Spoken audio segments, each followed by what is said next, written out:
12 săptămâni, 12 antreprenori. Eclipse Cross, un model care schimbă povestea Mitsubishi, la fel cum antreprenorii au creat sau au dus la un nou nivel propriile lor povești.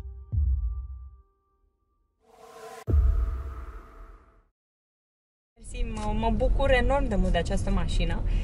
Este prima oară când eu conduc un SUV, însă este atât de ușor de condus și atât de women friendly, nici nu știu cum să spun, dar da, o să mă bucur de ea. E foarte, foarte slick, parcă plutește, pe bune, parcă plutește, nu se aude motorul. Îmi place, în primul rând, că deși e o mașină mare, în oraș nu simți lucrul ăsta și se conduce foarte ușor. Și în plus, toate elementele astea rupte puțin din viitor, cu o mașină care merge singură și o vezi de sus ca în jocurile pe calculator.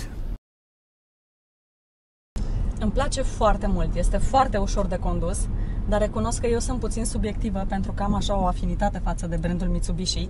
Eu am mai avut un Mitsubishi, un Lancer, care a fost mașina mea de suflet câțiva ani și una dintre cele mai amuzante întâmplări la volan, dacă pot să spun așa, prima dată în viața mea când m-a oprit un polițist a fost imediat după ce am cumpărat acel Mitsubishi și m-a oprit pentru că vrea să se uite la mașină. Era așa de frumoasă încât vrea să o vadă mai bine și pe interior. Pe zăpadă m-a surprins, nu am simțit în niciun moment că aș putea să pierd controlul mașinii, deși nu am fost deloc blând cu ea. Adică am mers exact cum merg de obicei și văd că se comportă foarte bine. Uite, dacă scot mâna pe geam, uite, mi se vede mâna. Serios? Deci vezi mașinile de lângă, o să vedem și în trafic chestia asta. Asta e interesant. Și ea mișcă volanul să vezi, că ți arată și în ce direcție mergi. Uite, vezi că și mergi în spate acum, adică iei doar picior, exact.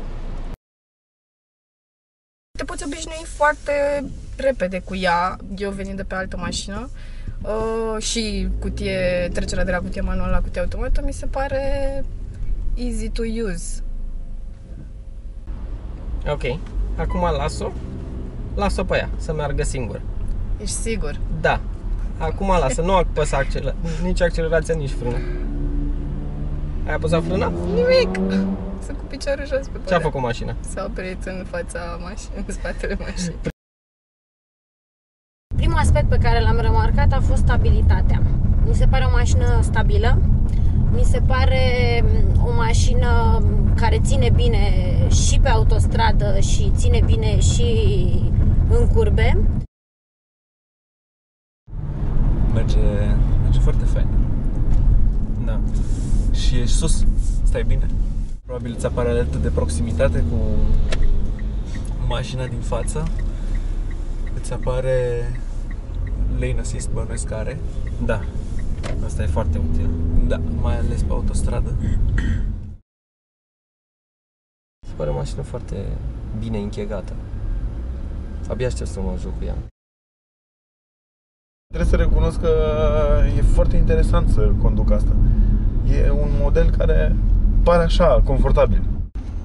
Încălzire în volan? Nu cred. Băi. Sincer, chestia asta de nici nu mi-a plăcut, care iese și văd ecranul bătate. HUD. Da. Nu știu cum se numește. HUD, da, HUD se numește. Heads up display. Foarte interesant, îmi place foarte mult. Mi se pare foarte ok și mi se pare că are extraordinar de multe extra. Are foarte multe sisteme care până la toată urma se traduc în confortul pe care ți-l oferă ca și ție, ca și conducător, ca și posesor al mașinii. E foarte frumoasă.